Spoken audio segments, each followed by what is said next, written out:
परमेश्वराची स्तुती असो. आजचा विषय आहे आत्माची प्रतिज्ञा. गलितीकर 3:14 म्हणते, म्हणून अब्राहामचा आशीर्वाद ख्रिस्त येशूमध्ये अन्य जातीपर्यंत पोहोचावा आणि आपण विश्वासाने आत्म्याची प्रतिज्ञा मिळावी. पास्टकर शिकवतात, देवाने अब्राहामला आशीर्वाद दिला तेव्हा त्याने एक अशी प्रतिज्ञा केली होती जी पृथ्वीवरील प्रत्येक राष्ट्रापर्यंत पोहोचणार होती. ती प्रतिज्ञा एक अतिशय विषय देणगीबद्दल होती, पवित्र आत्म्याच्या देणगीबद्दल.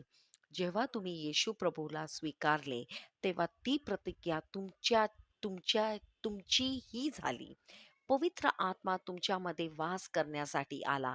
तो फक्त एक शक्ती नाही, पवित्र आत्मा एक व्यक्ती आहे. तुमच्यामध्ये असलेली देवाची उपस्थिती, तो तुम्हाला बायबल समजण्यास मदत करतो, काय बोलावे ते शिकवतो आणि योग्य ते करण्यासाठी तुम्हाला सामर्थ्य देतो.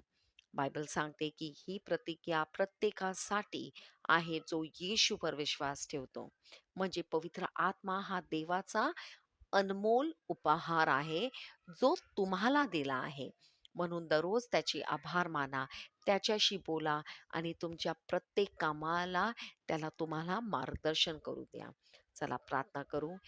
प्रिय कृपाळू पित्या, माझ्यामध्ये वास करण्यासाठी पवित्र आत्मा दिल्याबद्दल धन्यवाद.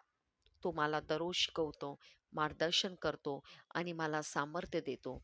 मी सदैव त्याच्या सामर्थ्यात, ज्ञानात आणि आनंदाने चालते. येशूच्या नावात आमेन. धन्यवाद.